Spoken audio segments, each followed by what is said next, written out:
Now, what we get is y equals x squared minus 2x minus 5. We need the inverse function, so we're going to isolate x. Now, to isolate x, we need to complete the square. So, what we do here is we try and think of what would happen if we complete this. So, you half the middle part, and what happens then? What happens when you half minus 2? And then you multiply that out, what you get? X squared minus 2x plus 1. How short are we of our goal here? Huh? Yeah, we're looking for an extra minus 6, aren't we, at the end? So it's going to be y equals x minus 1 squared. What's it then? Plus 6, is it? Minus 6, sorry. Now, then if we bring the 6 over to the other side, we're going to get y plus 6 equals x minus 1 squared. We're going to square root both sides. And what happens when we square root both sides? Y plus 6 equals x minus 1. Technically speaking, it's plus or minus though, isn't it? Alright, so I'm actually interested to see that they just went for the plus. So that's interesting for the full thing. So you're just working with the plus value, not considering the minus value at all, which is something to know. Then what we're going to do next is we're going to move across to 1, and then it's going to be 1 plus square root of y plus 6. Is that alright? Now, I also saw something here. It says, what does it say? X is bigger than or equal to minus 6. Can't get the square root of a negative. Can't get the square root of a negative number. Have I interchanged the letters yet? Have I done an interchange yet? No, haven't done an interchange yet. So y equals 1 plus square root of x plus 6. Now you see a little note there, and what the note says is x bigger than or equal to minus 6. And why did I say that has to happen? Can't square root a negative number. If x is minus 7, you begin to square root of minus 1. That can't happen. So this inverse only works for certain values of x. Okay? So that's interesting as well. Now, remember I was trying to explain why it says x greater than or equal to 1. Remember we were trying to do that earlier? Yesterday. I think I've twigged it, okay? Here's what I reckon. If you have an input of 1 on the original function, ever see the original function? If you have an input of 1, what's the output? 1 squared minus 2 times 1 minus 5. And what is it? Anybody? What's the answer to that? Minus 6, exactly. If I have any input, below 1, look what happens. What's f0? Exactly. And what does it say here? X bigger than, so x bigger than or equal to 1. It's actually the exact opposite of what it's meant to be. Because then if I throw the output back in again, what happens? Y equals 1 plus x. So that would be minus 6 plus 6. That's okay, isn't it? Okay. But if I throw in x values above 1, then I'll get outputs that don't work on the other function. I think we're overthinking it, if I'm being honest. Just basically get your answer, and whatever doesn't cause a negative square root, that's your limit. Is that okay?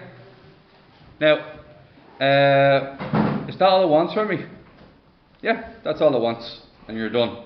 Will you guys try part 4 now? Answer yet? Alright, so we're on part 4, okay?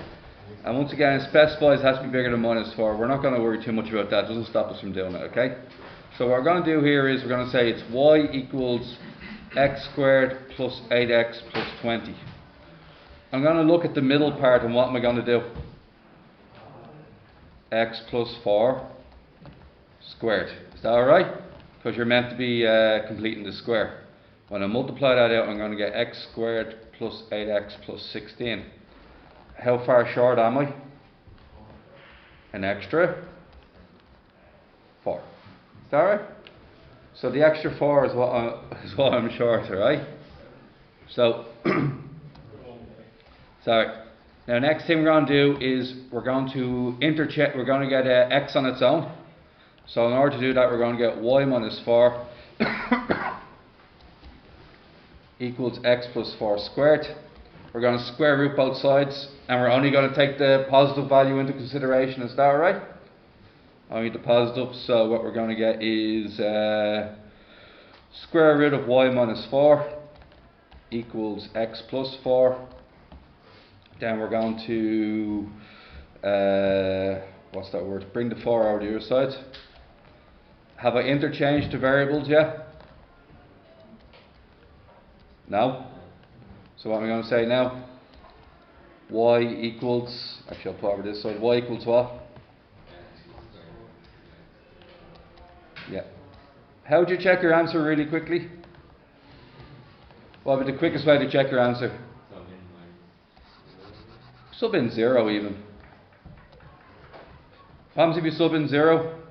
0, 0 and 20. Sub 20 into this one. And what you get? 4 minus 4, which is 0. Does your function work? It does. However, it'll only work for certain outputs. What outputs will it work for? What x value would stop this from working?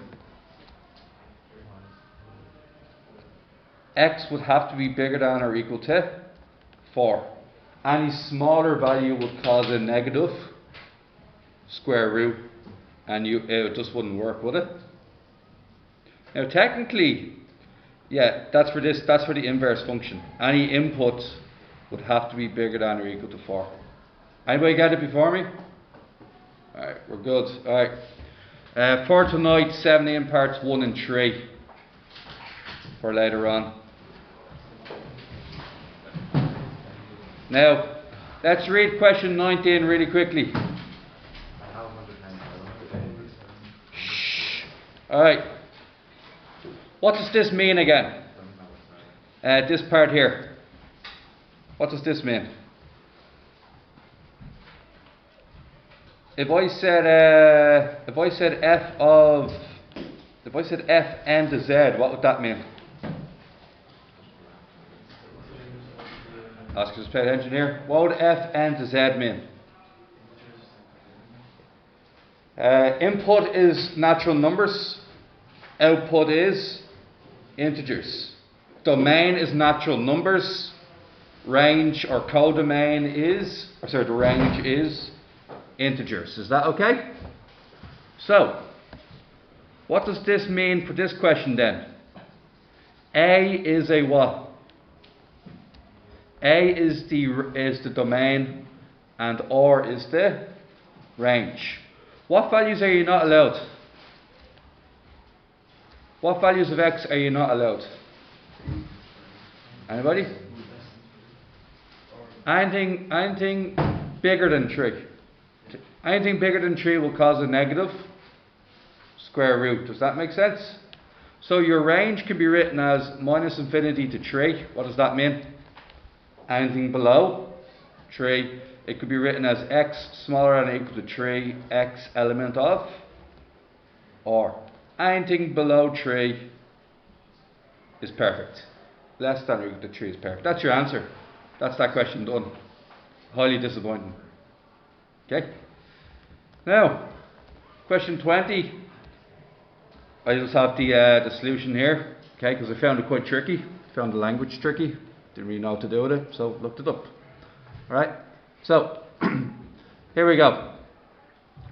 I haven't seen this language used before. B2 to R. What does that mean? Is that the inputs or the outputs? Oddly enough, it's the output. It's the range. That's what confused me about it. I don't think you'd see this in the leaving cert, if I'm being honest. Okay? It's specifying that this here is the output. Okay? So sometimes it writes the range. Remember we did this earlier on where we said minus infinity to 3. That's it. That's notation for the range, isn't it? So for some reason, whichever mathematician wrote this book, he decided to say that the range is from b to 2. Now here's our function. Gx equals 1 minus x squared. Everybody cool with that? Alright, let's find out the inverse function. Okay? So first things first, we're going to do the inverse function. We're going to say y equals 1 minus x squared. We're going to bring the y over here. Sorry, we're going to bring the x squared to the left and the y to the right. We're going to get x squared equals 1 minus y. We're going to square root both sides. Once again, only taking the positive value into consideration. And then after that, guys, interchange the letters. And what values of x would cause this not to exist?